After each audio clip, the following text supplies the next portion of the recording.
This week on EV Rider, it's time to do a bit of myth busting.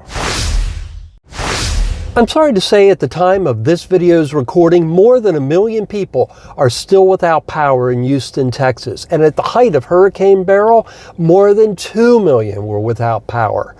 Among those without power is one of my friends who basically put a post up that said he was glad he didn't have an electric car during the storm.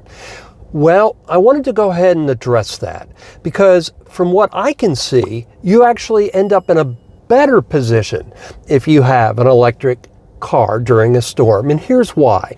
First off, assuming you have a garage, you don't need to worry about running to the gas station ahead of a storm and waiting in line to fill up. Instead, you plug in like you always do and you'll wake up to a full tank.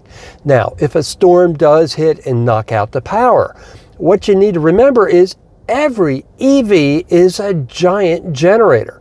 So for example, here in Jacksonville, I have occasionally run into power outages during storms, and what I've done, I just plug an inverter in to my car's cigarette lighter, and then I feed that power into the house. Can it run the entire house? No, but I can easily run simultaneously a fan, big screen TV, computer, charge up the phones, things of that nature. And by the way, I have multiple outlets on different circuits. So in my case, I have 2 inverters. Better yet, some EVs can power entire homes for days. Now, what about gas generators versus EVs? You know, in the old days, I had a gas generator. The darn thing needed to be unpacked. Then I needed to put oil in it. Then I need to go ahead and get gasoline in it. And then once it started, of course, you have to be very careful with a gasoline generator. For example, you can't put it in the garage because of the carbon monoxide. But during the same situation when there's a storm, you can't leave it outside in a hurricane, so you can't even use the darn thing until the worst of the storm is past. Conversely, with an EV, you just leave the car in the garage with the door down, and you've got that power cord running into the house and you're good to go. The other thing, if a storm lasts for several days, well, with an EV, if need be, you can flop the seat down in mine because I've got an SUV, throw an air mattress in the back, run the AC all night and sleep out in the car. I know that's not perfect, but it sure beats sleeping in a house where maybe the temperature is 90 degrees or worse at night in the height of the summer, depending on where you live. Now, what about evacuations? Well, let's remember, most EVs these days have a bare minimum of 200 miles of range. So, for example, this one is rated at 277 miles.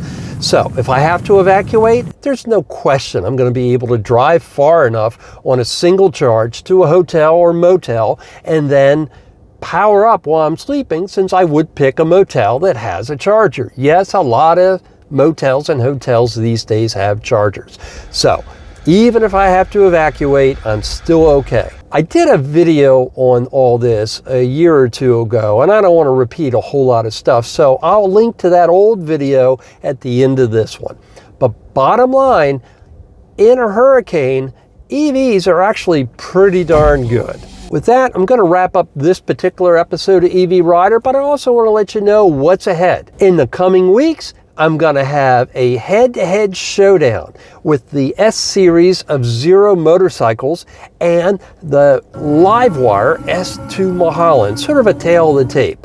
I'll also be testing out a brand new adapter I received from Lectron. It's a CCS to NACS adapter. So you'll get to see me charge for the very first time at a Tesla supercharger. As always, thanks so much for watching EV Rider. In the meantime, I've got almost 200 episodes for you that you can watch, everything from car reviews to product reviews to 3D videos for those of you with virtual headsets. So thanks so much for watching this week's episode of EV Rider, and we'll see you again next week.